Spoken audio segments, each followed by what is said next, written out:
All right, I see We it. got an Eras live, and we should be live on the app. Hello, everybody. Let's see who we've got here. We have the possibly fictional Donald Burr and Steve and Brett and Kevin. Let's see. What is Kevin's name today? It is Big in Virginia. Done working. And we've got Dan. Honda Bob is here today. Jino Choi is back. Dorothy is here. John is here. NosillaCast away 824. I'm guessing that might be Linda, hopefully. Oh, no. Linda said she's going to be at an Easter dinner. She won't be here. So hello, NosillaCast away 824. And Rose from Australia. We've got, and we got Alistair Jenks coming in from New Zealand. All right. I hear her and I can't spell. All right, let's do a little test recording here. Make sure everybody can hear me on the app and all. Here we go. Hi, this is Allison Sheridan of the NosillaCast podcast, hosted at podfeet.com. See if you can hear playback. Hi, this is Allison Sheridan of the NosillaCast podcast, hosted at podfeet.com. Playback sounds good. All right, we are golden. Okay, minus, plus. Pull over that way. Okay, I think we go. Oh, it's Jeff Bishop. Jeff, Steve, that's Jeff we had lunch with. Yes, Jeff, how are you doing? All right.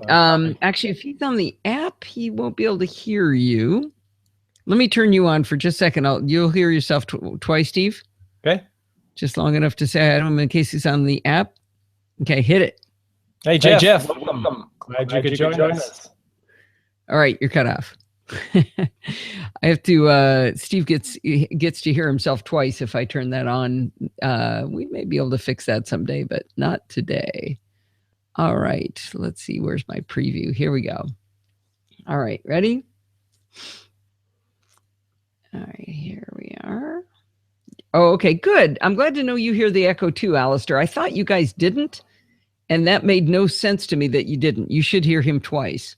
Because what I'm doing is I'm feeding out the Google Chrome, and he's already in Google Chrome, so it gets him twice in Google Chrome, but it's the only way to get him once into the app. So I do have a way around that, but it isn't. It's problematic right now. So let's see. Let's get rid of that for now and start right here. Here we go. Hi, this is Allison Sheridan of the NosillaCast podcast, hosted at podfeet.com, a technology geek podcast with an ever so slight Macintosh bias. Today is Sunday, March 27th, 2016, and this is show number 568. Steve and I just got back from San Diego, where we attended the CSUN International Technology and Persons with Disabilities Conference. We've been going to that for a few years now, and it's really, really fun. I was sad when we missed it last year, but, India. Anyway, the best part for me is seeing the advancements in technology for enhancing the lives of those with disabilities. The exhibit hall is pretty small, but it makes it possible to absorb most of it in just one day. We did 6 or 7 interviews, and as usual, we will tease them out to you over time. I really like that this conference opens my brain to more than just gadgets for the blind. When I'm there, I learn about tools for the deaf, people with autism, and speech disorders, as well as mobility problems. We're going to have something for everyone. One of the other fun things about going to the CSUN conference is hanging out with old friends and meeting new friends. I was delighted to run into Lori Schindler. She's been listening to the show for years and years. She works at a school for the blind, and we've had lots of interesting conversations over those years, and we've only met up in life just a couple times, once at CSUN, and she says she was at Macworld when I did my blindfolded gig at the Tech Talk I did. Anyway, we also got to have lunch with Shelley Brisbane, author of iOS Access for All, a fantastic ebook covering every single bit of how to get the most from the accessibility features that are already built into iOS. If you're interested in the book, there's a link in the show notes. We were also joined by the delightful Jeff Bishop, who was instrumental in helping me learn how to use VoiceOver way back when I did the Blindfolded Tech Talk at Macworld. Jeff is a contributor to Main Menu, which is a weekly radio program on ACB Radio. It's all about technology from a blindness perspective. It's also available as a podcast. If you do a search for Main Menu in your podcatcher, you should be able to find it. It's in iTunes, all the usual places. I have to say it was an absolute blast getting to talk to Jeff. We also got to meet Neil Bernstein, who works at the National Library Service for the Blind and Physically Handicapped, which is a part of the Library of Congress. They make audiobooks and braille books for the blind or anyone who can't use standard print. I really enjoyed having Neil at lunch too, because I got to listen in on the questions he had for Jeff and Shelley. All around a great experience. And I got to say, we didn't want to tear ourselves away from lunch and go back to the exhibit hall, but we did. All right, enough gushing about how much fun we had. You'll hear more about the specifics on the show floor in the interviews. On Chit Chat Across the Pond this week, I had Jenny Josephson on the show to try and answer the question for me, what's a producer? Jenny's been the executive producer of the Daily Tech News Show for Tom Merritt for the last 2 years. And that got me to wondering what a producer has to do with what a podcast producer would have to do with a radio producer, a TV or film producer. Do they all do the same thing? Do they do different things? And why would a podcaster need a producer? Jenny explains her answer to the question with wonderful anecdotes from her time as a news producer for radio, up to and including going to see the Dalai Lama with Dan Rather of CBS News. It's not necessarily a tech angle, but I thought it was great fun and really, really interesting. You can go listen over at podfeet.com or subscribe in your podcatcher by searching for Chit Chat Across the Pond. Somebody asked me this week, actually, I think it was Lori asked me this, is it 4 words? Is it 1 word? Is it hyphenated? How does it work? It's Chit Chat Across the Pond. Actually, I guess that's 5 words. Anyway, look for it as all separate words. Well, we better get started. I've got an update on my 2.4 gigahertz network. I've got a review from Dorothy of a slide scanning service she recommends. And let's see, we've got a review from me of Paprika Recipe Manager. I should say from me and Lindsay.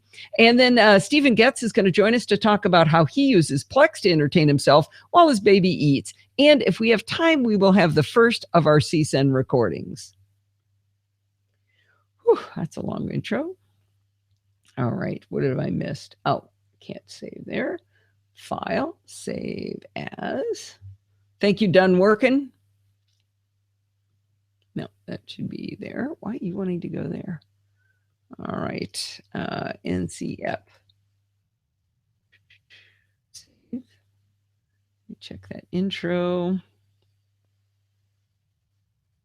Funny how I keep discovering stuff about Amadeus Pro. Like when you do a recording, it changes how much is in focus on the timeline to however long you just recorded. So if I do just a little blah, blah, blah, to do a test recording, all of a sudden the sound gets all stretched out because it's filled it into one little segment. Uh-oh, Steve is calling me here. Podfeet. What are we yelling? He wants me to read something. Kevin, we need more wingmen. Oh, good. Let's see. He says, all the work Steve does producing the show, just ask him.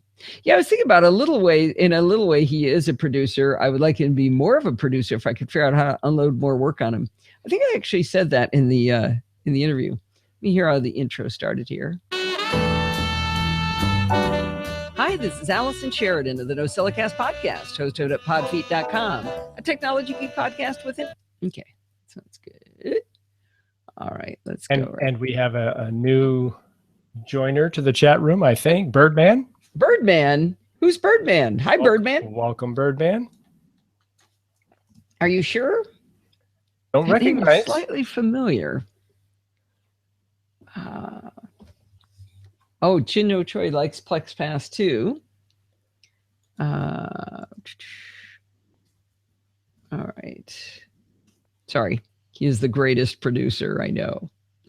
Yeah, ask him where the business cards are from CSUN, Kevin. That's okay. No comment. That's okay. Yeah, no comment, huh? If you were an employee, I think I would have fired you today, Steve. Okay, where's this?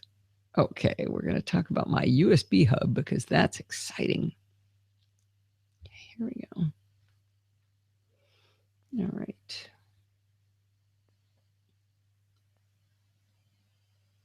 This is Tesla arriving. All right, here we go. Last week, I told the story of my work with Apple to diagnose a misbehaving 2.4 gigahertz wireless network. The too long didn't read version is that my 2.4 gigahertz wireless network for my Internet of Things devices was being affected by my Anchor 10-port USB 3 hub. During the live show over at podfeet.com/live, George from Tulsa and Horst both said in the chat room that interference between USB 3 and 2.4 gigahertz Wi-Fi networks is a known issue. Drew also made a comment on the blog post I posted on the topic, mentioning that there were a lot of comments about that problem on the Amazon reviews on the very hub I had purchased. I did some research on my own about this and discovered an Apple support article about this exact problem. I do have to say I'm a tad disappointed that my little friend Daniel from Apple did not know about this. In any case, the support article included this paragraph. It said, some USB 3 devices, hard drives in particular, can generate radio frequency interference that can cause Wi-Fi and Bluetooth devices operating in the 2.4 gigahertz band to have issues communicating with your computer. Do not place hard drives or other USB devices behind the rear of your Mac near the hinge of your screen. The antennas for Wi-Fi and Bluetooth are located there, and USB 3 devices placed there may interfere with your wireless connections. See this white paper for more information. Well, the white paper referenced in the Apple support article is one written by Intel in 2012. Yeah, that was 4 years ago. How come I never heard about it? Anyway, in this article, I learned that the USB 3.0 has a 5 gigabit per second signal rate, and the USB 3 spec allows the noise to be high up into the 2.4 to 2.5 gigahertz range. They go on to say, this noise can radiate from the USB 3 connector on a PC platform, the USB 3 connector on the peripheral device, or the USB 3 cable. If the antenna of a wireless device operating in this band is placed close to any of the above USB 3 radiation channels, it can pick up the broadband noise. Okay, so let's review. I had my AirPort Extreme approximately 2 inches behind my MacBook Pro. I then plugged the USB 3 hub into the right side of the Mac, carefully dragging that USB 3 cable directly along the hinge on the back of the MacBook Pro, and then placing the hub with a spinning hard drive plugged into it directly to the left side of my Mac, so maybe 6 inches from my AirPort Extreme. I basically could not have created a better way to interfere with the 2.4 gigahertz signal from my AirPort Extreme. So, one of my main constraints with the location of the hub was that I have that Chimera cable from the Apple Cinema display. This is a single cable that comes from the ACD that carries power, USB, and video. My MacBook Pro is to the right of the display with the power, video, and USB plugged into the left side. It had to be that way because those 3 plugs coming out of the cable don't allow the USB cable to reach all the way over to the right-hand side of the USB port. That forced the USB 3 cable to the hub to drape across the back along the hinge of the MacBook Pro to get to that right side USB connector. Well, I did some more reading and I found suggestions that said simply putting a USB 2 cable extension on the USB 3 hub would lower it to USB 2 speeds, but at least it would stop the interference. Well, I bought this hub so that I'd be able to have my $400 SSD plugged into it for quick access to my photos library. I'll be darned if I'm going to accept USB 2 speeds on an SSD that I pay $400 for. That's crazy talk. Instead, though, the solution I came up with was I put the extension on the USB from the Chimera so that I could plug the monitor, which is just a hub at this point, into the right side of the MacBook Pro. That allowed me to move the USB 3 hub 2 feet to the left of the Mac. At the same time, Steve and I moved the AirPort Extreme off of my desk to a table to the right side of my Mac. With the 2 devices now nearly 3 feet apart and several ports filled with USB goodness, 2.4 gigahertz is alive and well. Many thanks to all of you who contributed to my understanding. I learned a lot, and I hope you did too.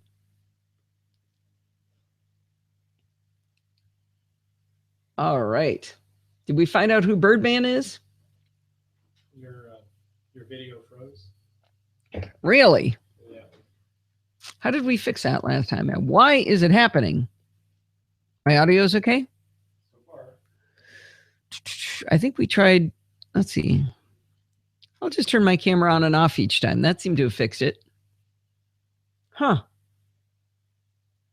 Oh, let's see. Jino Cho is asking me any further thought on my post on Google about USB-C to Lightning cable with the Apple 29-watt USB-C power adapter for the iPad Pro.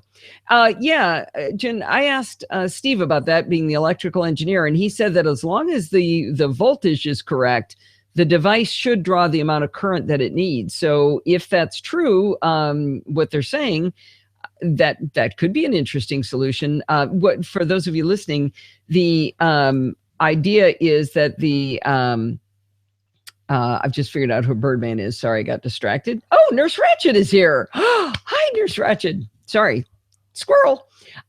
So what the article that Jino Choi was talking about was that the person who wrote the article was suggesting that the iPad Pro's power supply is underpowered.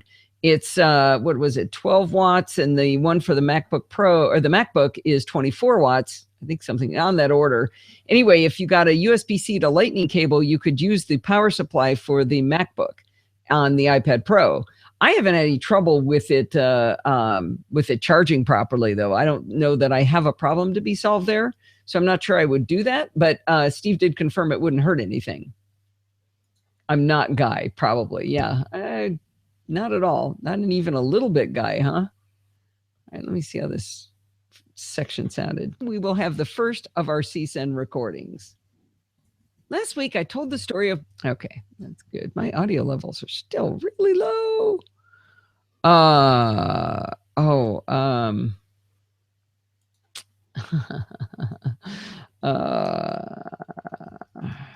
Okay, sorry, Steve's pinging me with questions here. Maybe a little bit Guy. Not a lot of Guy, just a little bit of it, huh? All right, I'm excited about that USB 3 thing. Can you tell? All right, so next up, I want... Oh, we're going to do Dorothy. Is Dorothy in the house? I thought Dorothy was here. Where did she go? Did she leave? All right, we're going to give Dorothy her own track. Add a new mono track. It's a great review. She better introduce her. Okay, let me just do a little recording here.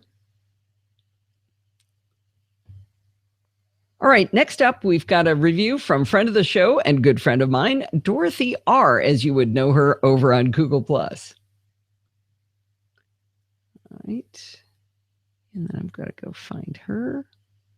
She is so funny in this, man. She just slayed me. Just one line, but most of it's serious. Oh, there she is, waves up and arms up and down. Good, good, good. Okay, let's see. Wait, no, wrong way. Okay. Let's see how that sounds. Did too. Oh, way too long. Okay, get rid of that. Move her over. My screen is too big. I have to lean over to see it. Standing, I learned a lot, and I hope you did too. All right, next up, we've got a review from friend of the show and good friend of mine, Dorothy R., as you would know her over on Google+. So here's the story. I've been trying to figure out how to get an unknown quantity of slides. Okay, is that too quick? Her over on Google+. So here's the story. I've been trying to figure out how to get an unknown quantity of slides from my father's files scanned and into digital form without any undue risk. I didn't want to hand this delicate job off to just anyone, with my family memories at stake. After some research, I finally selected Digify, that's D-I-J-I-F-I, located in Brooklyn, New York.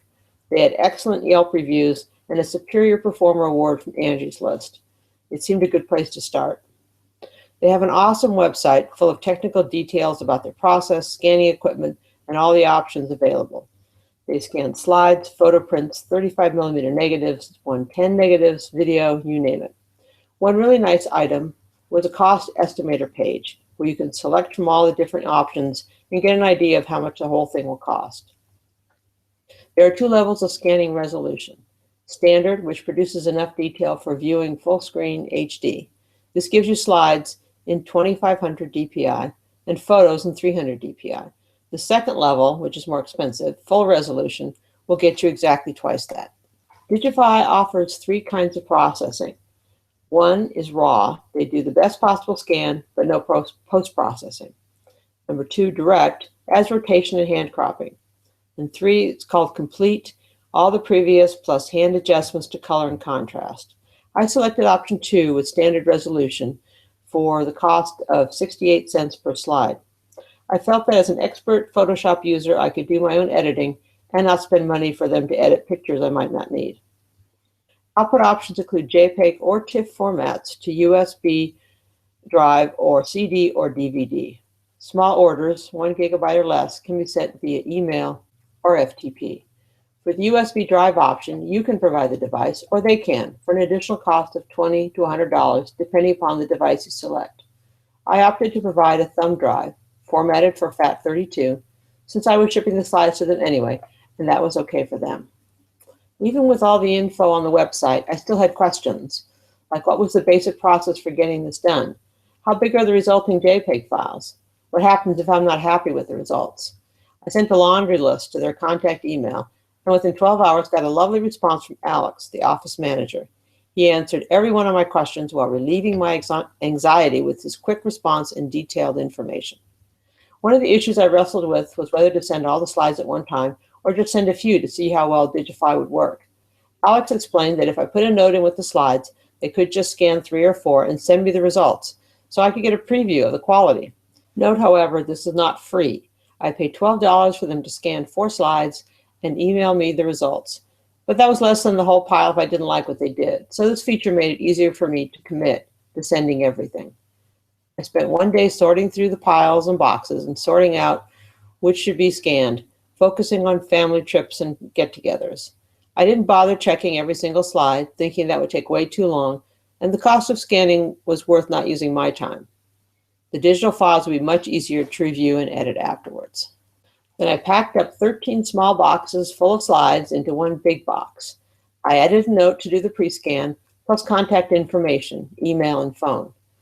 Then I committed the whole thing to the tender mercies of FedEx Ground. I spent the next 4 to 5 days trying not to think of my family history vanishing in a fiery truck crash or floating away to disappear forever into a landfill. However, soon I received a call from Brenda at Digify. With her help, we made arrangements for the preview scans, I provided credit card information, and they were off. Digify was great. They told me exactly what was going to happen. They emailed me detailed invoices. They maintained my box organization in the scan file folder scheme on my thumb drive with a folder for each box. So it was easy to locate specific files and match them to the slides afterwards. They shipped everything back, nicely packed. I was so happy, not just to have my slides back safely, but to have a big selection of digital files for future family slideshows. A good experience altogether. I can definitely recommend Digify for photo scanning. In summary, my final costs was $327 to scan 481 slides, $8 to copy to thumb drive, $40 for shipping, $12 for the preview, for a total of $387. I spent one day sorting slides, and Digify spent a little over 4 weeks to process and ship back and forth all my slides. Digify worked for me, DIJIFI at digify.com. Good job, Dorothy. I love that review. I gotta bring up that exact line though. What she said, in a fiery crash. That was awesome. Wait, I dropped it into a telegram to her when I was laughing at it this afternoon. Where is it? A wit for the ages. She's going to get her head all swole up. Oh, shoot. There's the pictures. Okay.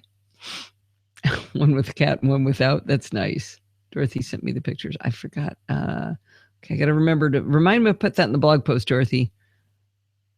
All right. I've got to repeat that line. Maybe right about there. This is awesome, Dorothy. So many people ask, hey, who do I use? I need a recommendation of somebody I can trust. But I got to say, I've got to repeat that line. I spent the next 4 to 5 days trying not to think of my family history vanishing in a fiery truck crash or floating away to disappear forever in a landfill. Only you, Dorothy. That was fantastic. Thank you very much for sending that. That was perfect.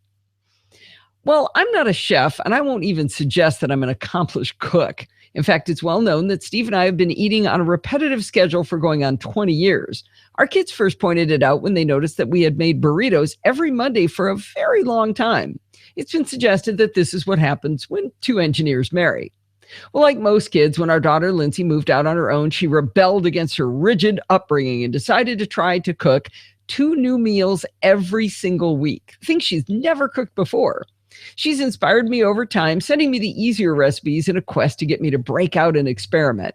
I think I try something new maybe once a quarter. Anyway, one of the ways we've started to share recipes is with a fantastic application called Paprika Recipe Manager from paprikaapp.com. That's a tongue twister. Paprika is available for the Mac and iOS, as well as Windows, Android, the Kindle Fire, and the Nook Color. Years ago, I used the Yum application, and I would share recipes with my friend Lynn. The app got bought by another company and dropped development, so I moved over to Mac Gourmet. But then they dropped support as well. I finally bit the bullet and I switched to Paprika. They made it super easy by allowing me to easily import my vast library of nearly 20 recipes from Mac Gourmet. A standard feature of a good recipe app these days is the ability to import recipes from the web. Before Paprika, Lindsay would go to her pinned recipes in Pinterest and read right from the web. Now she says she won't even consider making a recipe using just the website before bringing it into Paprika because the formatting is so pleasing. Things like the ingredients on the left-hand side and the directions on the right. On websites, they usually have the ingredients at the top, so you have to keep scrolling up and down, which gets old really fast. Lindsay says that the built-in web browser in Paprika is her favorite part of the app. She finds a recipe online, copies the URL, and pastes it into Paprika's browser. And with the exception of the very first recipe she tried to import, all of them have simply swooshed right into Paprika with the push of a button. If you do find a recipe that doesn't swoosh properly, you can highlight pieces of the recipe and then push a corresponding button to pull it in manually. For example, highlight the ingredients and push the ingredients button. Easy peasy. Another benefit for Lindsay is using a recipe organizer is that she can edit the recipe and never have to remember how she modified it. In the past, going to the web each time, she would forget what modification she'd made. Paprika includes a notes section, so when she sends a recipe along, she often gives me some tips like how she reduced one ingredient or made a substitution that I might like. I've started adding my own notes after I make a recipe too. When Lindsay and I were walking through the features of Paprika for this review, we discovered on the Paprika website that you can create a bookmarklet for your browser. Now, instead of copying and pasting a recipe from our web browsers into Paprika's browser, we can simply tap the bookmarklet and the recipe is instantly swooshed into Paprika. Awesome. Paprika supports organization of your recipes through categories you can create, but it doesn't have smart categories. I would have liked that, but of course, my only smart category would have been came from Lindsay. But maybe you would want to have something like, things with turkey in them because you found some turkey in the fridge. Doesn't have that though. You can rate your recipes from 1 to 5 stars, and then you can view only your 5-star recipes in the top rated section. If you prefer hearts, they have favorites as well. Not a fan of stars or hearts? How about pins? You can pin a recipe to the left sidebar so that it's even more accessible when you're ready to cook. I'm a huge fan of their scaling of recipes. No longer will you be pulling out your 3rd grade math textbook to try and figure out what 2/3 of 3/8 of a cup of flour is. Paprika will instantly convert the entire recipe to the number of servings you desire. With the push of a button, you can also create a grocery list. Paprika assumes you don't have any of the ingredients, but shows you the list before saving so you can check off the ones you already have. One of the preferences sets the grocery list to sort by aisle, which is really nice. Maybe it's not exactly how your grocery store is set up, but heck, dairy is always together, right? Meat is always near itself, and bread and cereals, they tend to be together, so it's probably a pretty good place to start.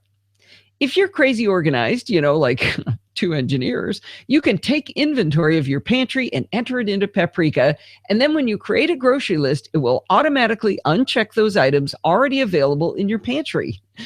Yeah, even Steve and I aren't that diligent. If you like to plan ahead, you can use the built-in meal planner. It's pretty cool. You can view a calendar by week or by month and then simply drag the recipes from the right panel into the calendar. I bet there are people that land somewhere between Lindsay and me, organized enough to lay it out ahead of time, but not so anal that week after week they have the exact same meal layout. And Lindsay said she has done this before, and it was pretty cool. If you want to plan out a meal with several dishes, you can create menus, and those contain multiple recipes using the same drag and drop method we talked about in weekly or monthly meal planning. I think the menus thing would be handy if you're planning something really complex like Thanksgiving where you've got 12 different dishes being managed, but it's not something I or Lindsay use day to day. Paprika is $20 for the Mac on the Mac App Store. If you want to use it on the iPad or the iPhone, you have to buy them separately for $4.99 a piece. I wish it were one price for the two iOS apps, but they are very different, and so they charge for them separately because it's a lot of work to maintain them both.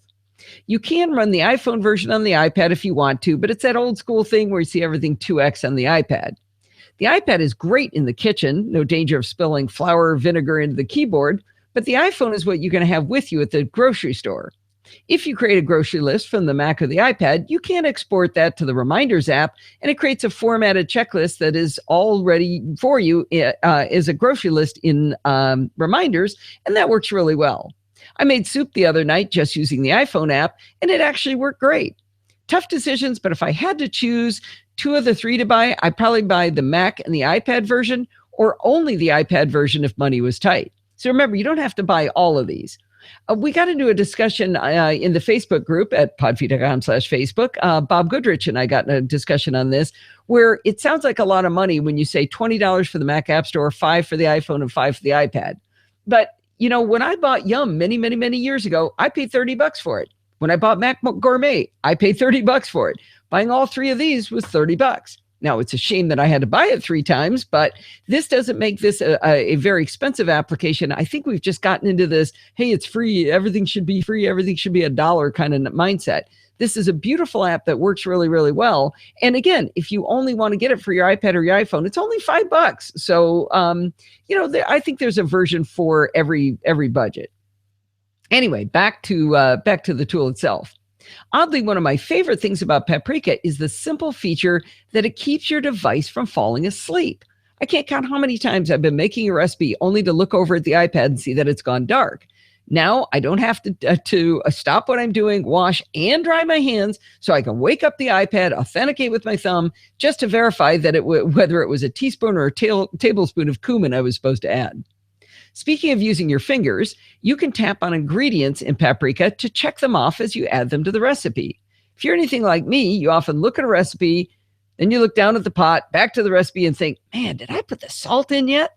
Anyway, if Paprika draws a line through the ingredients when you tap on them, so you'll never have that question again. Of course, you're going to have goop all over your screen if you do that. You could also tap on tap on steps, and they stay highlighted, so it's easy to glance back at the screen to see what you're supposed to be doing. Probably one of the coolest features of Paprika, which Lindsay noticed, not me, is that if there's a time in the written text of the recipe, like simmer for 12 minutes, you can tap on the time, a timer pops up, set to 12 minutes. How awesome is that? Now you can also manually set a timer in the app as well. I was using my Apple Watch for timers, but I think tapping the time in the recipe is a lot easier, and it's right there. All you got to do is hit it.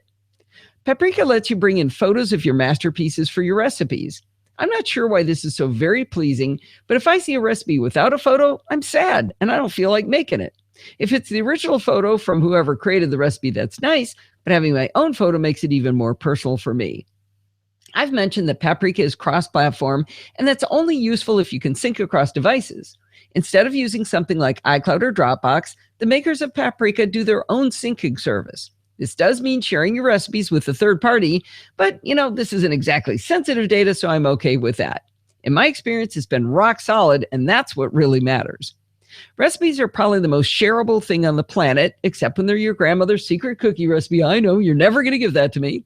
So Paprika supports sharing to Twitter and Facebook, but it's really done kind of silly. It simply writes a post that says, made with Paprika, and includes the photo. I'm not sure what I expected, maybe a link to the recipe on their servers, but it's not very useful. The more useful sharing options are to export out the .paprika recipe format, which is how Lindsay and I share recipes. If you're sharing with a non-Paprika user, the share it with email version is also works really, really well. You just press share with email. It plops a beautifully formatted version of the recipe into an email with everything but the image. But they also do something I've never seen before. A little gray window pops up that says, drag the attachment to your email window. It turns out the attachment is actually in that gray window, and it's the .paprika recipe formatted file. Kind of cool that you give you both options in one email. So if you're working with somebody who does use Paprika, this is a great way for them to read it and then go, oh, that's cool. I do want to import it. Paprika is really fun. It's beautiful, and it has inspired me to find and make more interesting recipes. Of course, having Lindsay feeding them to me is pretty much the biggest part of my inspiration. And I mean feeding on two levels. Sometimes she gives them to me and I eat them, and sometimes she feeds me the recipes. But it is nice to be able to share recipes with her and have them so easy to follow on the iPad. It really makes me want to venture out into more adventurous cooking. You can find links to the Mac, iPad, and iPhone versions of Paprika in the show notes. And remember, it's also available for more platforms over at paprikaapp.com. Whew. Okay, where did I just record that? Did I just record that on the wrong track? Yep, just popped that right on top of Dorothy, didn't I? Surely I did. That's okay. We have Dorothy. We can drop her in again. The Airport Extreme off of my... Yep. What an idiot. Okay, that goes up there. Oh, please let me move you. Okay, good. Whew. We got to go put Dorothy back in. That was nice. I forget what... It's hard to see sometimes what track I'm on. Save? I don't think I'll save yet until I get this fixed. And that needs to go out there. Okay. Sliding there. All right, let's see. Let me plus this up. Did I miss anything in the chat room there? Well, Jen had a question about the sharing capability of Paprika. Okay. And I threw it in your in the chat for you. Oh, just me? Let's see. Does Paprika have a share action in iOS from website to Paprika, not just using the built-in browser? From website. I'm not sure I understand the question. You can... And then he just asked another, what about importing to Paprika outside of the inbuilt browser? Built in, I think he meant. Yeah, so if you use the, it wouldn't work with the, I don't think it would work with the iPad version of Safari because you can't do bookmarklets, can you? If you can do bookmarklets in Safari, you could. Because like I said, there's a bookmarklet. You can go into the browser or into a regular browser and hit the bookmarklet and it shoves it right in to Paprika. Did that answer the question? Dorothy R, as you would know her over on Google+. So here's the story. Okay, so I got Dorothy back. And I wonder whether I caught the beginning of my thing. Let's see, pull me right there-ish. See how that sounds? DIJIFI@digify.com. This is awesome, Dorothy. So many... Share them by emailing from iOS. Yeah. Do you use that, Megan? Do you use Paprika? Okay, now I'll save.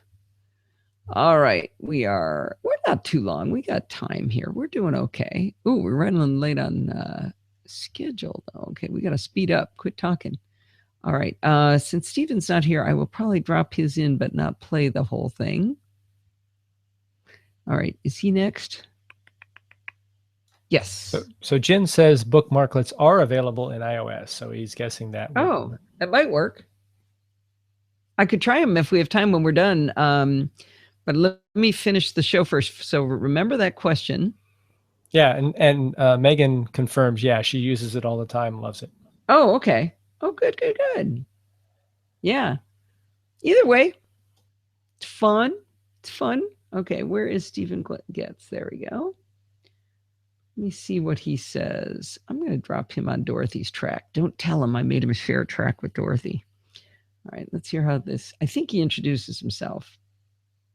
Show notes. And remember, it's also available for more platforms over at paprikaapp.com.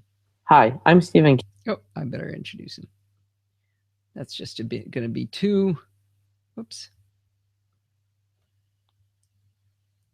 Just slide him out a little bit and then move me.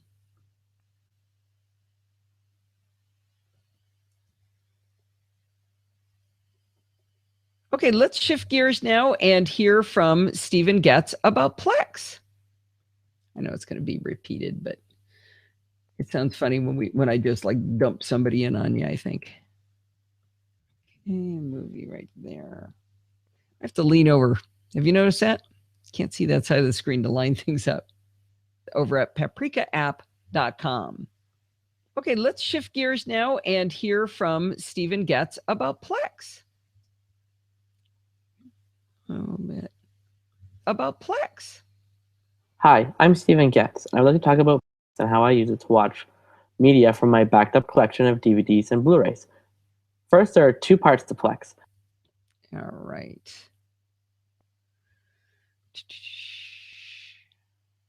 Now, let's see, where was I? Okay, so then I'm going to have to introduce Cindy and do a little bit of editing there. All right, let me see how that sounds. Very cool, Stephen. I want to thank you and Dorothy for helping me out. I knew it was going to be a tough week with off playing with CSUN, and we went to San Diego and played around with Lindsay and Nolan and my new grandson inside her belly. So I knew I needed some help, and I really appreciate you guys stepping up and giving me some assistance on the show. We are going to do one more thing, though. We're going to listen to Cindy Bennett, I should say, from Do It. Let's hear that interview now. That was a lot of stumbling. Let's see how that changes. Find what I want to watch when I want to watch it. Okay, that was too long. Find what I want to watch when I want to watch it. Very cool, Stephen. I want to thank a little bit less gap. Wow! Didn't say to do that. We could just start over. Watch when I want to watch it.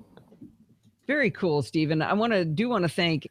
All right, get to the end of that. Now we got to go Stephen. Wait, no, I just did Stephen. So now I got to find Cindy Bennett, and I'm gonna.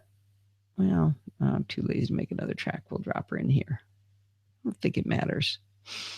Only if I had to process one of these, but everybody's audio was clean, so that's nice. Let's hear that interview now.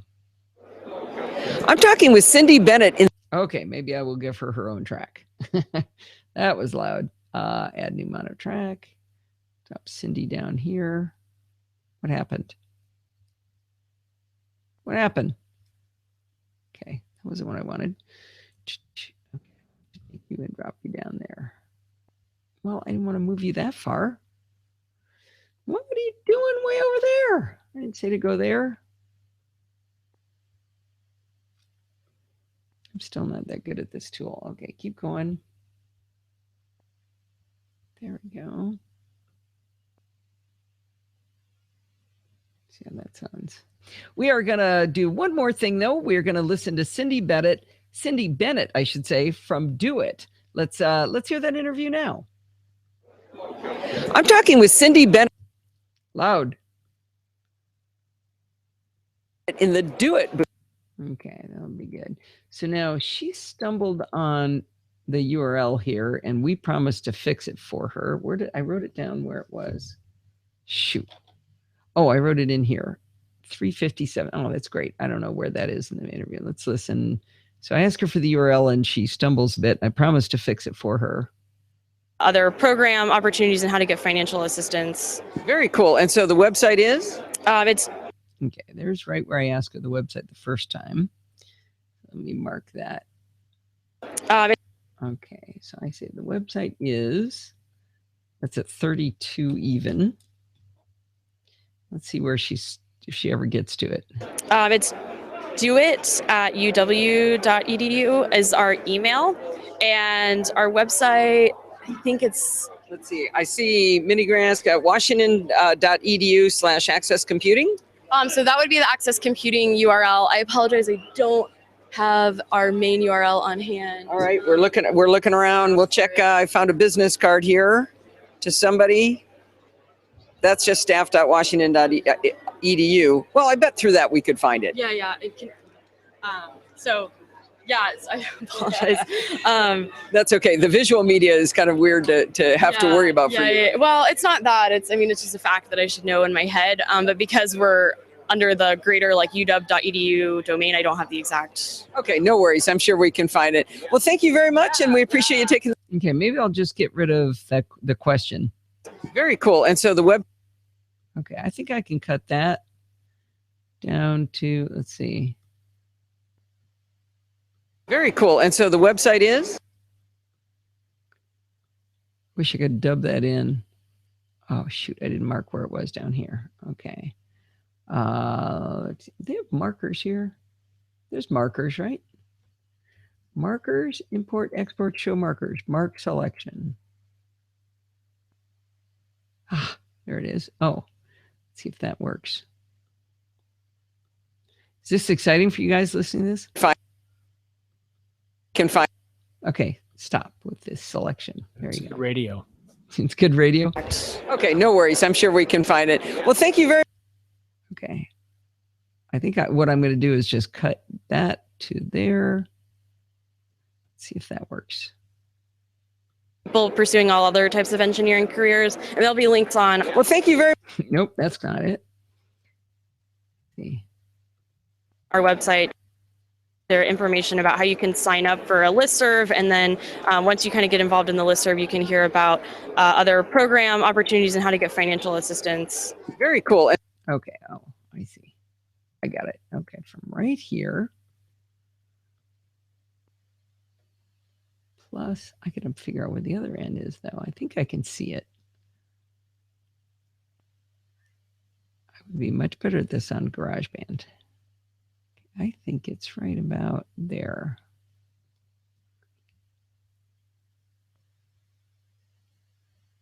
Okay, that wasn't what I meant to do. Where did the track go? I lost it.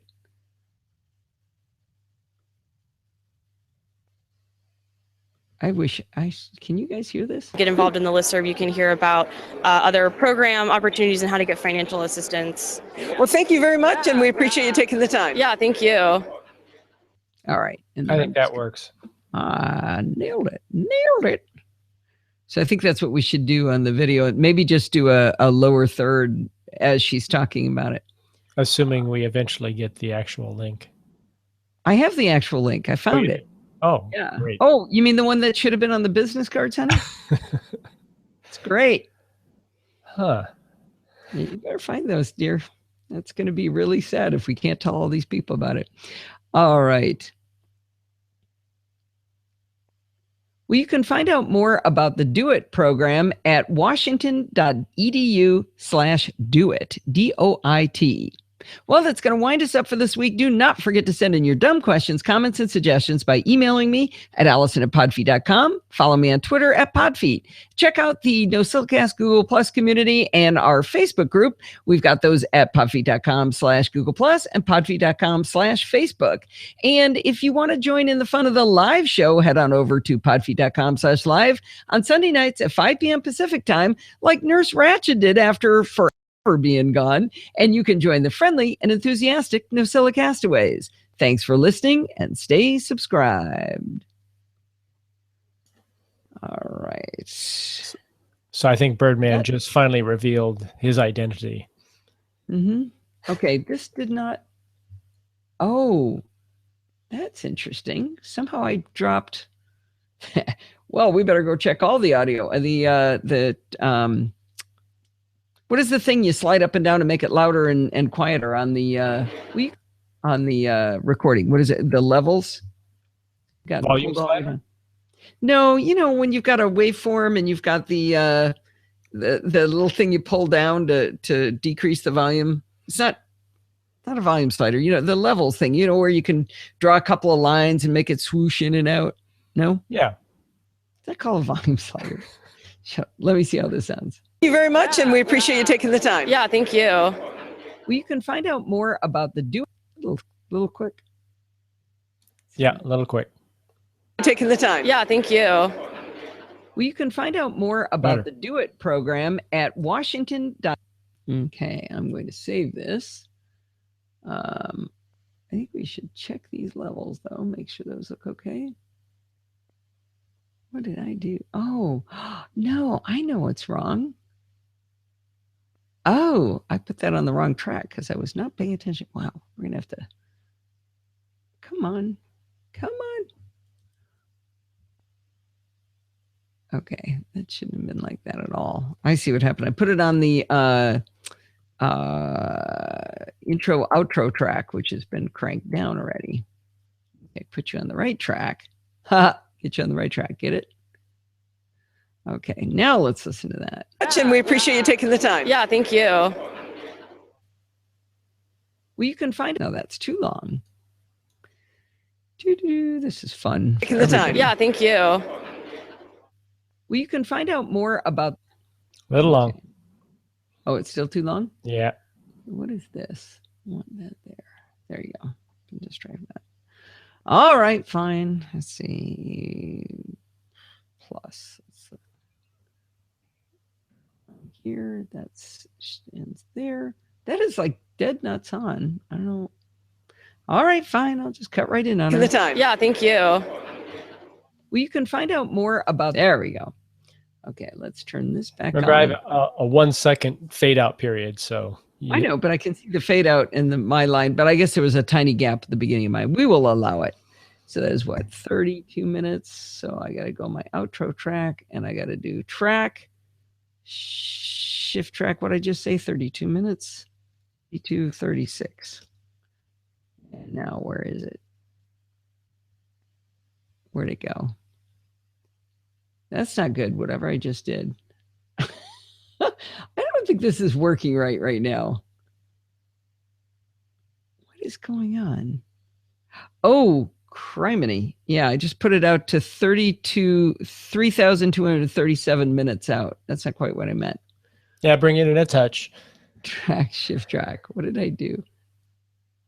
32 minutes, 36 seconds. There, that looks a lot better. Actually see something. Let's see. Okay. Now I can move this over. I don't have to keep moving my head. All right, let's get that audio track where it belongs. And is that the outro? Yes. It's harder when I've got more tracks. It gets more complicated, my little brain. All right, let's see how that sounds. No, that's not what I want to do here. I want to hear this. Thanks for listening and stay subscribed.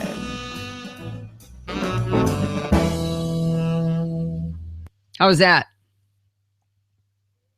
It's a wrap. It's a wrap. All right. It is 5:52, but I've, let's see.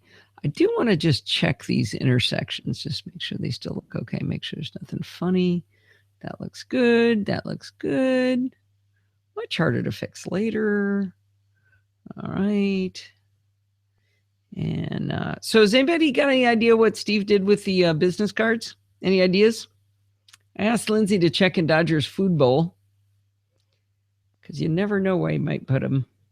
No, I'm not using Audacity, Micah, sorry. I am using Amadeus Pro. Next, I'm going to try. And the reasons behind that? I don't know. I stopped using GarageBand because Is it those volume slidey things? I think Steve's making fun of me. I think that's what he's doing. File. Where's bounce? Sound, bounce document to new file. No, I'm using Amadeus Pro because I think it's a little better multi-track editor. I actually haven't used Audacity in a long time. Maybe Kevin took them. That's possible. Wow. That is a bad looking waveform. Those are all different volumes and sound. So that's a good thing. We're going to have save as. We're going to have the, what is it called? Audacity? No, Auphonic fix this. NCF. AIFF. There we go. So mention, I don't know if you've mentioned to your listeners about your switch from Levelator to Alphonics. I did a long time ago. Yeah. So Levelator got deprecated when we went to El Capitan, and since then was miraculously updated. That was I never saw that coming. So the Levelator is what helps people keep the audio levels consistent within a podcast. What you can do with Auphonic, though, is you can not only make them consistent, but make them meet the loudness standards. There are people who are trying to promote the idea of loudness standards so that when you're driving and you get two different podcasts, hey, I bet I'm about to freeze because it's clicking. Anyway, you're driving and you got to turn the volume way up for one podcast, and that blows your speakers out when you switch to the next one, or your headphones when you're on a run. This is to meet those loudness standards, to try and keep them, just keep it consistent at one level. So that's what Auphonic does for me. Yeah, I'm starting to hear the clicking. Yeah, got static all of a sudden. But your video is not freezing. Interesting. I wonder why. I don't know. In the room. The audience is, or the audio is hard. I had to reboot today just to do a fun Skype session with Bart. Didn't have anything to do with production of the show. Let's see. Jino Choi, should I try anything else? Is there anything I was supposed to try with paprika? Oh, that's right. We bookmarklets. Bookmarklets. Where do bookmarklets live on a on iOS? I'm killing time now because I've got there, save recipe. Ah, okay. So yeah, let's see if they work. I need to go to some place like, where's a good food place? Food Network, right? Work.com. And these came over from the, automatic syncing of bookmarks between the, with Safari, right? Comforting recipes. Okay, here we go. How about buttermilk pancakes with apple cranberry compote? Ooh, that sounds good. All right, let's try save recipe, see if that works. Anything happen?